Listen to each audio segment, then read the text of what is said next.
The following is for entertainment purposes only. We are not financial advisors. We are not responsible for any losses, only the profits. What is up, Octo Nation? It's Charlie. I'm going to be your host for today. Today we're taking a look at Pivotal Investments Corporation II. This is their second SPAC. Okay, they've already had one. I couldn't even really find any information about the first one. I don't even know what happened. But this is their second one. We got a pretty awesome team here. They inked in Delaware. Can anyone tell me why a lot of these are inking in Delaware? They inked in March 20th of 2019 at a 18-month full term. Okay, 18-month SPAC. I like those. All right. The shorter the better. That tells me they already got the target in mind and they're aggressive. They're going after. They already know what they're doing. Okay. They've got about 6 months left before the deadline. The ticker is PIC. The commons are going for $10.30. The units are going for $10.75. They come with a 1 common and 1/3 of a warrant. Not terrible, could be a quarter of a warrant, but it's not a half a warrant, it's not a full warrant either. Okay. The warrants are currently trading at an ask of $1.19. Right now, I think you'd be better off skipping the warrants because of the price. Okay. But do the math on the time you're looking at this, because who knows. At a total purse of $230 million. Their target, industries ripe for distribution, from continuously evolving digital technology and the resulting shift in distribution patterns and consumer purchase behavior. Another time they said logistics technology and last mile delivery services, business technology services, online cybersecurity, and offline physical security services, media and entertainment services, and franchise businesses. All kind of cool plays right there. We'll get into what I'm thinking a little bit later. This is John Lerecki, okay? This is the chairman and the CEO. He is a seasoned businessman with 35 years of investment experience. He has executed hundreds of acquisitions across multiple industries and raised over $20 billion in debt and equity. He is also co-owner of the National Hockey League's New York Islanders franchise since 2014 and a prior owner of the Washington Wizards and the Washington Capitals. Yeah, so he's big into sports stuff, all right? He's a director of more than a dozen public companies during his career. Founded U.S. Products and Services CEO and chairman back in the 90s. He got a BA from Harvard and MBA from Harvard Business. Can't get much better than that, all right? There's a bunch of people that they list that are, important, but there's a couple that really stuck out and brought to my attention some correlating possible businesses that they might be going after. This lady's awesome, Katrina Adams. Miss Adams has been the chairman of the board and president of United States Tennis Association since 2015. She also serves as the chairman of the U.S. Open. It's crazy. She's the first African-American, first former professional tennis player, and youngest person to serve as a president in the organization's 135-year history. First individual to serve a second 2-year term and chairman of the board. All over tennis stuff, okay? The Fed Cup, service on the board, tennis. Hall of Fame, 25 influential black women in business. So she's big in business, huge in the tennis industry. So people know her, but she's still all over tennis, all over it. Like, she's still totally involved.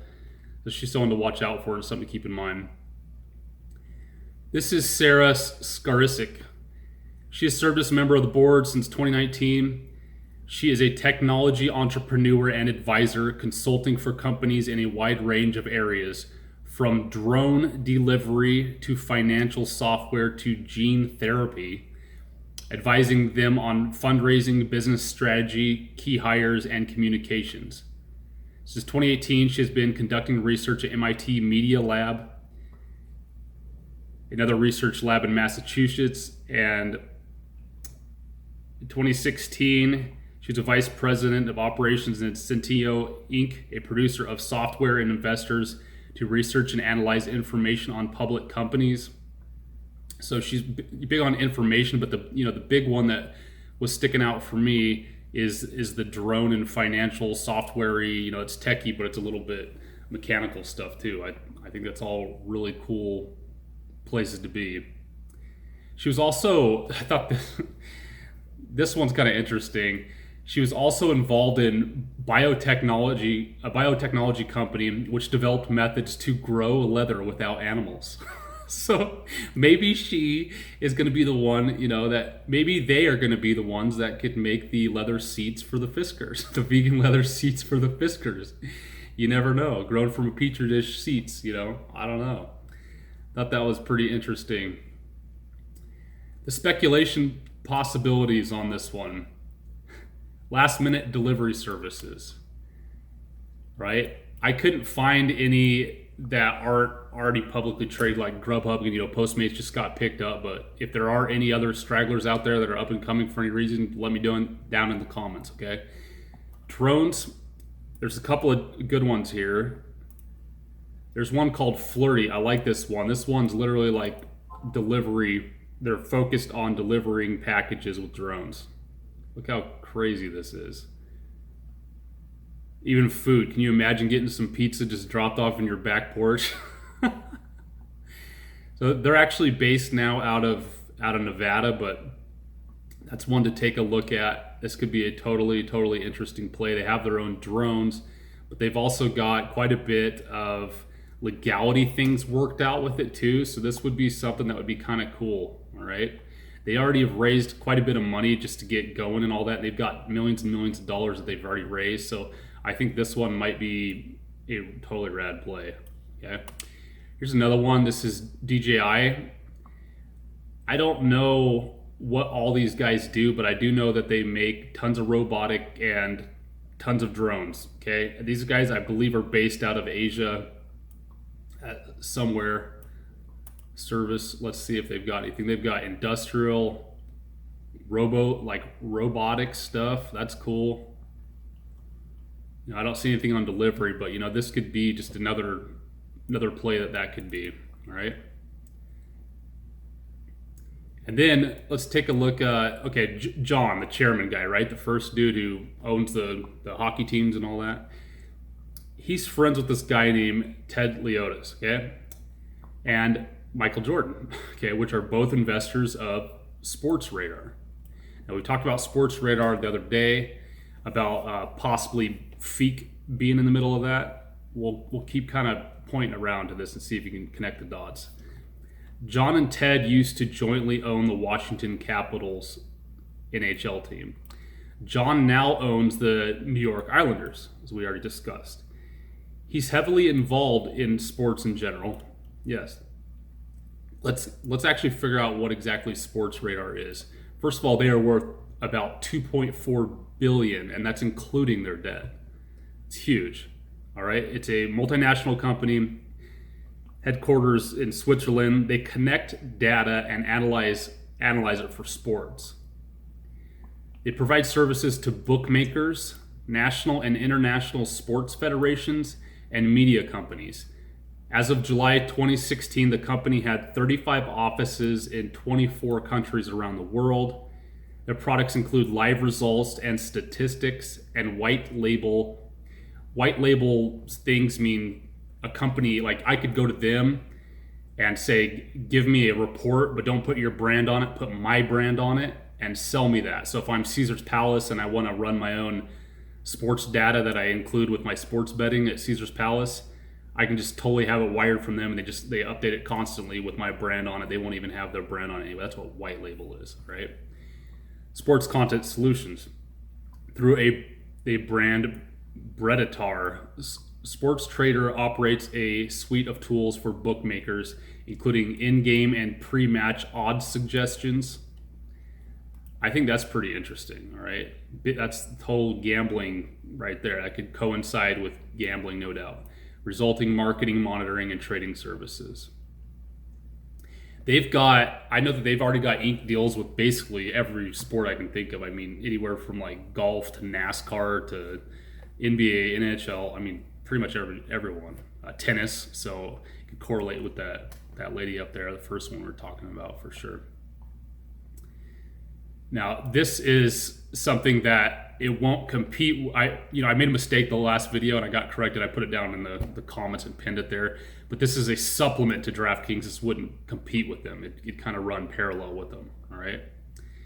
Now, the guy Ted Leonis, he is an entrepreneur, philanthropist, venture capitalist, sports team, venue, media network partner, WNBA champion. I think he was a coach or he owned a WNBA team or something. Stanley Cup champion, Arena Bowl champion, just tweeted this yesterday. He just tweeted this yesterday, an article where his son, Zach Leonis, is heavily interviewed. In this interview, Zach Leonis heavily praised DraftKings, but also even more heavily praises SportsRadar. So you can check this out on his Twitter if you want. I'll try to leave the link down on the website.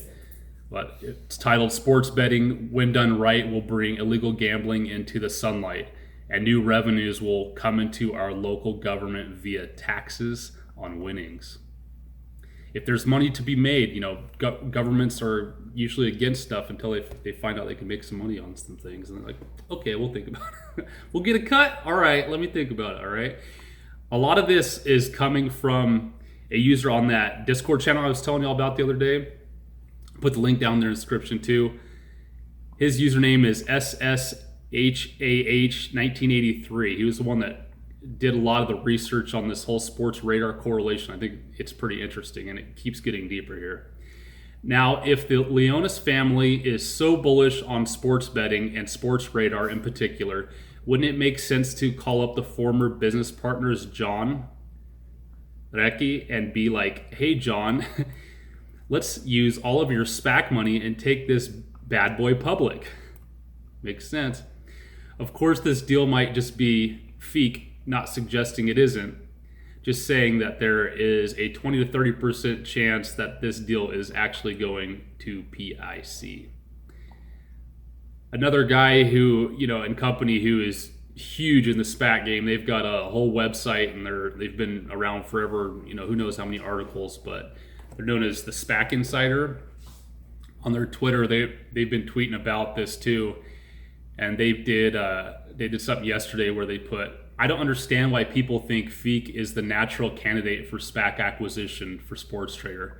Harry Sloan, who is the CEO and chairman of Flying Eagle FEAC, FEAC ticker, is a board member of DraftKings, which is a big conflict of interest there." So that's a really good point, okay? Because you got to be really careful with these SPACs, because if you read them, right away they basically state, we don't know the business we're going to go after. We don't have any conflicted interest in it.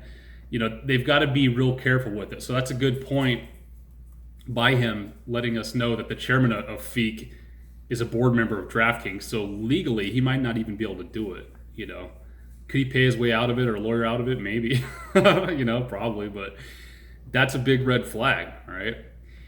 He went on to mention the better candidate would be for GSAH ticker. That's Goldman Sachs' new SPAC that just released a couple weeks ago. And Goldman was actually the lead underwriter for Flying Eagle, FEAC, FEAC. Isn't that interesting? And an underwriter for Deke, which bought DraftKings, all right? And they have $750 million in the trust, which is the right size. And I agree with him totally on this.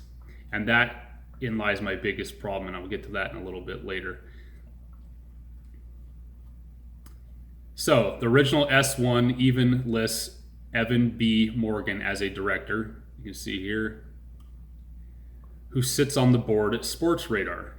And this is for PIC, okay, PIC again. So this person was on there as a director. Even here's more proof that he was on there. But on a more recent filing, Evan was replaced by an asterisk, which I think is funny, on the management roster. As you can see right here, they just asterisked his name, just gone. Okay, And I couldn't even find the asterisk down below to give any more information on. Just the asterisk, he's gone. That has to be because Evan got conflicted out. So that's what we were correlating back to the why FEAC can't be it, because of the confliction, because of who the chairman is already hanging out and has interest in SportsRadar. Okay, so it'd be conflicting interest. Okay, but PIC got rid of their conflicting interest a while back. All right, so technically PIC is probably fine right now. Okay, because they got rid of the conflicting interest. But that is a huge golden nugget, I think, to find and definitely pay attention to. So Ted Leonis and Zach Leonis, father-son, are bullish on and in investing in SportsRadar. Tons of sports people are investing in this. Cuban and Michael Jordan and tons of other people already. Ted is personal friends and has had a business relationship with John Ladowski, the chairman of PIC. Even is Ted's partner at Revolution Growth and was a director of Pivotal Investment Corp. II when PIC IPO'd. About 6 months ago, the IPO, maybe they started to look at SportsRadar, and then Evan had to step down due to possible conflicting interest. He was replaced with a new director and was appointed in July 2019. So that's very interesting. There's lots of information, kind of backing that up. I mean, it's weird that all that would happen. I like that there's still one guy, one lady. They're directly involved with sports in this too. So there's that factor. I mean, Miss Adams, the tennis lady. I mean, she could totally help blow this up and promote it too. I mean, it could be absolutely huge. So what's the problem with it?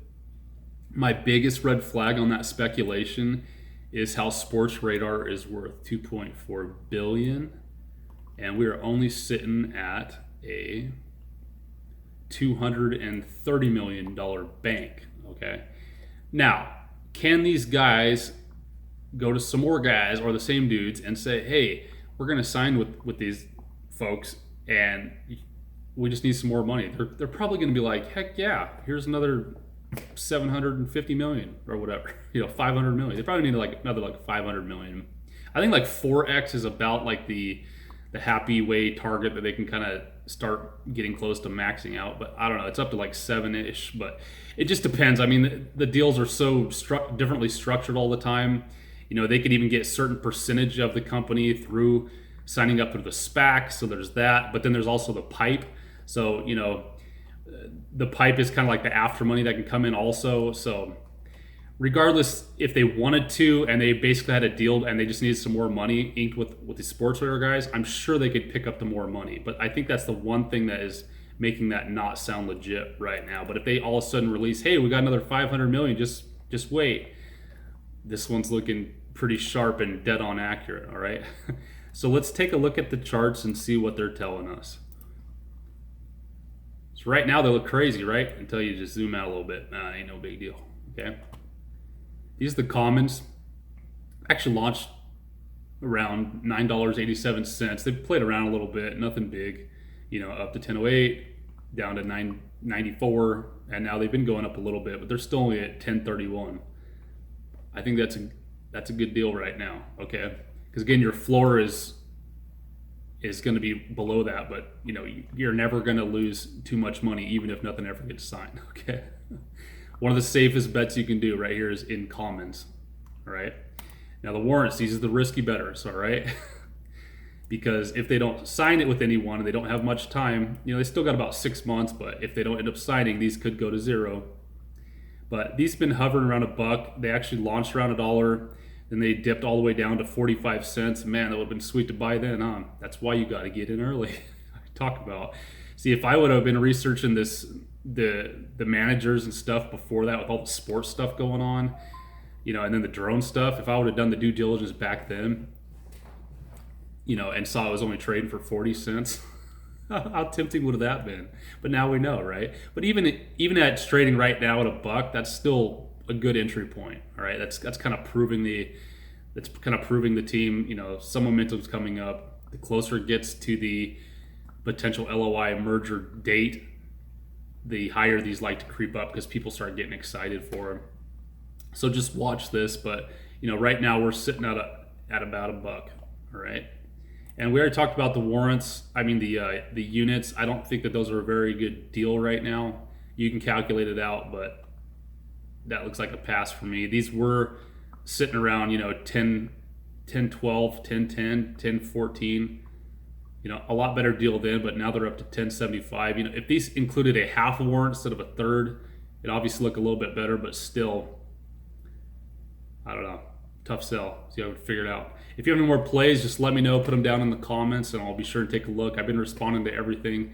I'm still working. I've got like 2 or 3 other videos I'm like halfway between doing and just getting more information done. All right, so I'm probably gonna end up releasing another one tomorrow. I already have at least 1 play, maybe 2. I'll be buying Monday morning. So stay tuned, and thanks again, SPAC Nation, and please subscribe if you haven't. It looks like I was looking at the numbers, and it's actually about 80% of the people that are watching still haven't subscribed. So if you could, that really helps us out. It will prove the market, prove we've got a good team here. The more of you that sign up, the more we'll be able to grow, and the faster I'll be able to get this information out. I think eventually we are going to end up having to hire part-time, at least maybe a full-time person to come and help out at Octonation. So please help us out by supporting and telling your friends, and y'all have a good rest of the weekend.